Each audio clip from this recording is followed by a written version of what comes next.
This video is sponsored by Elements Magazine. Stay around to see how you can get 15% off an annual subscription.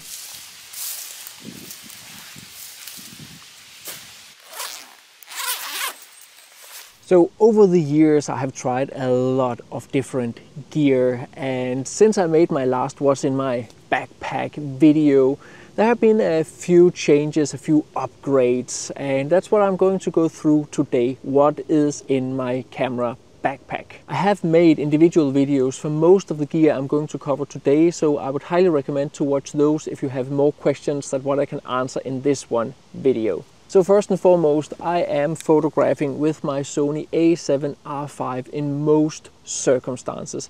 60 megapixels, it has a flippy floppy screen, so you can use it everywhere.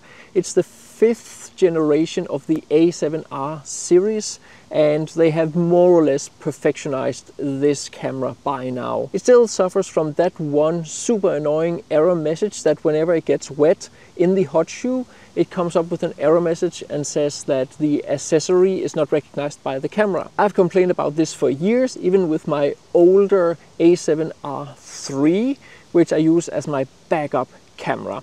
I don't have it in my backpack usually, that is why I don't have it with me here. However, besides that error message, this here is one of the best professional cameras on the market right now. I am also using an L bracket for my Sony a7R5. This L bracket is from Smallrig. You simply just unfold it so you can easily get into a vertical position, hit one button, and then get it back in and put it on top. It is not the best L bracket I've ever had, but it gets the job done, so no complaints there. Attached to this camera I have my 16 to 35mm f4 PZ lens from Sony. This little lens right here is such a sharp lens. Contrary to Nikon and Canon, Sony is still sticking with the 16 to 35mm focal length. Personally, I would prefer if they either went to 14 to 30 or 14 to 35mm, but you can't have it all because this lens here is still super sharp and super light. It is the lightest wide-angle zoom lens on the market, so I can't complain too much. It really is a fantastic little lens and my main wide-angle zoom lens. One of the absolute main reasons I really enjoy using Sony is that they are supported by both Tamron and Sigma. And Tamron makes these super zoom lenses, which I really enjoy using as a landscape photographer. So my long lens is actually the 50 to 400mm.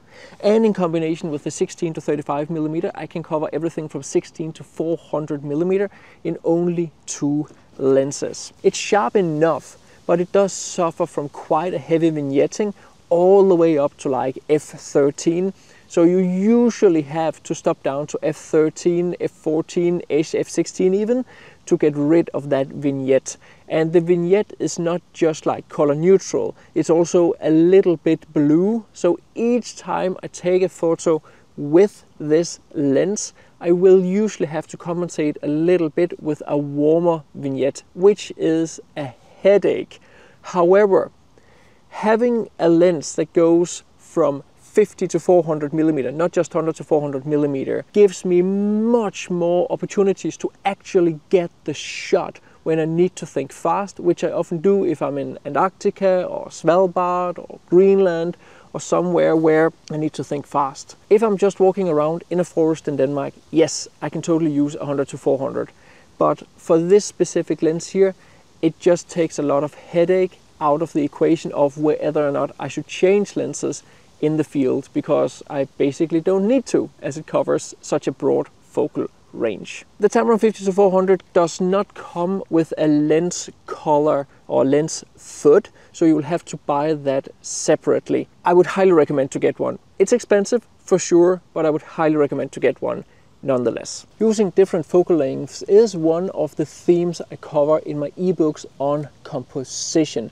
No matter what lens you're using, no matter what camera you're using, you will need to learn about composition. If you want to learn more about composition, you should definitely check out my 2 ebooks on exactly that topic. with minimal text and tons of examples. They're super easy to read, and I've made sure that you get to the point fast. Composition is what makes or breaks your photos, because composing your photos is simply a question about how you place the different visual elements in your scene relative to each other. Composition also helps the viewer to perceive the photo and for you to get your message across, or the history of the photo across. There are links to both of them down in the description of this video. So over the years I've tried to reduce my lens kit as much as possible, simply just so I don't have to change lenses as much. However, there is one lens, my 28-200mm, also from Tamron, that I really enjoy using. And the reason for that is obviously that it also covers a massive focal range. Now, the 28-35mm part isn't super good on this lens, so I can compensate for that with my 16-35mm. But from 35-200mm, this is an excellent lens. So I can actually go from 16-200mm with only these two lenses, which is obviously like almost a no-brainer if you don't need those 200-400mm. So light, so easy to use, and such high quality. Now the downside is of course that I'm carrying around 3 lenses anyway. Now if I am going traveling, I do take the consequence of just bringing 2 lenses, and for the most part I leave the 28-200mm back home if I can only have 2 lenses with me. For night landscape photography I have 2 options. I have my Sony 20mm f1.8 and Sony 14mm f1.8. 2 no-brainer lenses to own if you enjoy doing night landscape photography with a Sony camera, whether that's Northern Lights photography or Milky Way photography. Then I of course also have this bad boy right here. This is the Hasselblad X2D.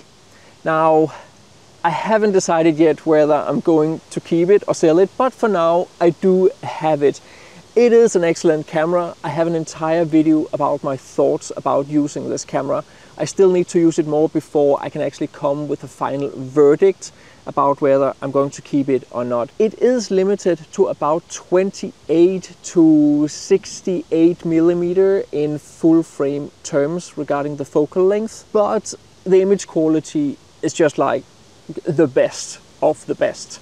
So I may keep it, I haven't decided yet.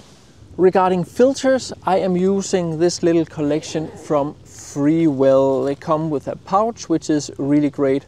I have a 3-stop filter, a 6-stop filter and a 10-stop filter, all ND filters, and a polarizing filter. They are all magnetic, so they easily fit onto the camera. I am using step-up rings because I only have one size of each filter, so to fit them onto my different lenses and their front size, I will need to use step-up rings. For vlogging, I am usually using my DJI Osmo Pocket 3.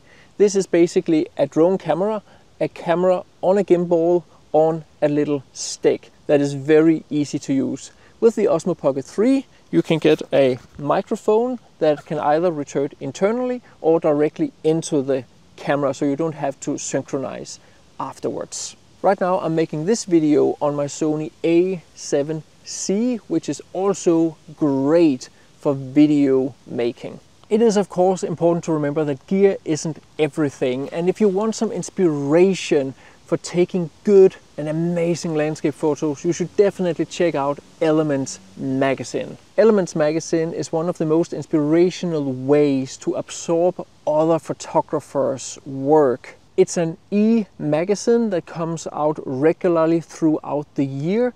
If you subscribe to them, you can get 15% off by using the link down in the description of this video. And of course, use my code. There are many different themes, such as editing tips, interviews with different photographers, and especially reading about the different photographers' philosophy is quite fascinating and exciting. Since it is an e-magazine, you can either use your iPod, you can use your phone, you can use your computer and read the magazine either on the go or back home in your living room. The photographers they are interviewing in these magazines are just top of the top, which makes the magazine really great and inspirational. And these photos really deserves to be watched on a bigger screen than Instagram. So if you want to get some inspiration from a very well curated landscape photography magazine, be sure to check out Elements. There's a link down in the description of this video.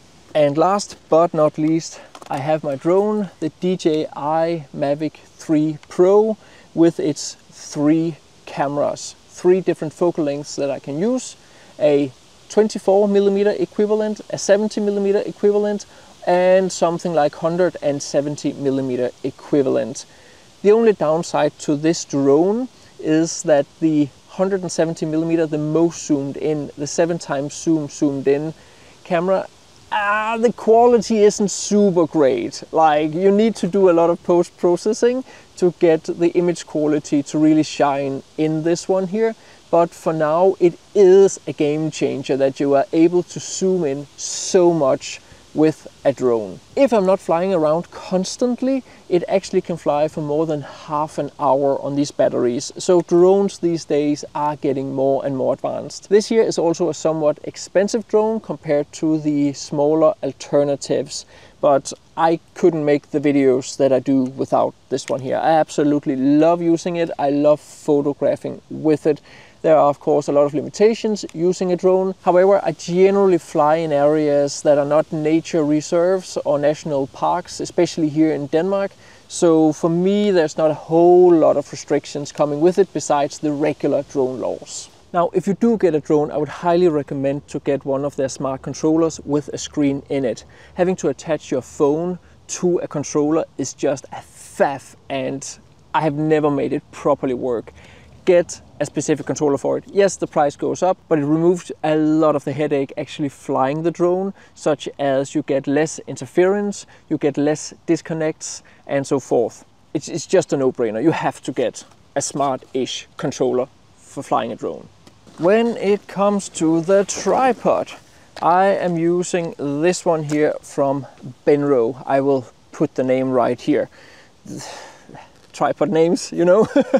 So this one here is the largest of the tripods from the Travel Angel series. I swear by these tripods. I've tried a lot of different tripods and I really just enjoy these Benro tripods. One of the main reasons is that when you unlock these tripods, the locks here are just really nice. They're straight, made of rubber, but it's not that classic rubber band that starts sliding as soon as it gets a little bit wet. The Benro Travel Angels series have just served me so well over the years. I'm also using a Benro ball head. This one here is called the VX25 and it just works as it should. Like, I have no complaints about it, and that in and of itself says a lot about a ball head. The camera backpack that I'm using and that I've used over the years is the Shimoda Action X50. This one here is the V2 model and it's just a fantastic backpack. Obviously, you need to have the stomach belt right here to get extra support. You can change the support obviously up here in the straps. You have pockets on either side of both straps right there. You have a handle you can take down here in the bottom. You have one up here, you have one in the side. There are extra pockets on either side of the backpack, either to support your tripod or for some kind of bottle if you need that. The main thing that made Shimoda really famous is that they have this extra part here on the top that you can fold out, and you can simply just put whatever you need into here, and you can really extend the backpack quite a lot. Simply just put it down like this and close it. And here in the front there is also a big pocket and of course extra straps everywhere, which is really great. Now if we open up the backpack, you can see there is plenty of space to all my gear, even the extra X2D from Hasselblad right here. So plenty of pockets. You can of course remove these separators and design this inlet exactly as you want to based on the camera gear that you have. Throughout this video I've also shown a few examples of my photos that I've taken with the different lenses and cameras, but you don't get around the fact that I also edit my photos. And if you want to learn how I edit my photos, or if you struggle with editing, be sure to enroll in my huge post-processing course, Photoshop for Landscape Photographers. Whether you use Lightroom or Camera Raw and then further into Photoshop, this course is for you. In the course I cover all the different tips, techniques and tricks that I use to edit my photos. I provide you with more than 30 different videos in a course that lasts more than 20 hours. So trust me, there's a lot to get into. You can use the discount code down in the description of this video to get $45 off. Over the years, I've of course also found out what kind of accessories that I really like. You need to have a dust blower with you all the time. That is almost mandatory as long as we are using these mirrorless cameras. I also have a little plastic bag wherein I have my lens cloths.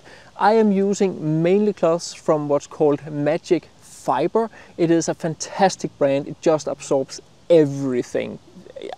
Comes highly recommended, and you can get them off Amazon. There's a link down in the description of the video. Being out in the field, I can also highly recommend to get a first aid kit. Also, again, I would kind of say mandatory when you're out. Make sure you have some bandages and make sure you have some wipes so you can clean whatever wound that you actually get.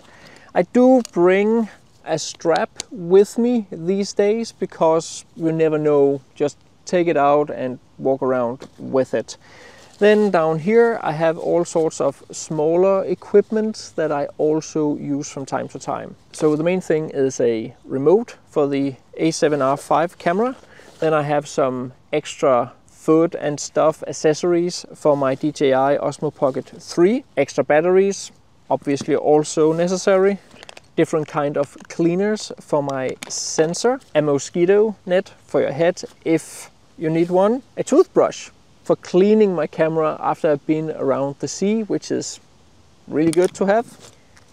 Head torch, also important. And extra SD cards that I just have in like an old battery case. Be sure to check out the individual videos for the specific gear if you want to learn even more. Be sure to subscribe to Elements magazine to get some inspiration for some beautiful landscape photography. And if you want to learn even more about either composition or editing, be sure to also use the links down in the description of this video. See you next time, which is going to be Greenland.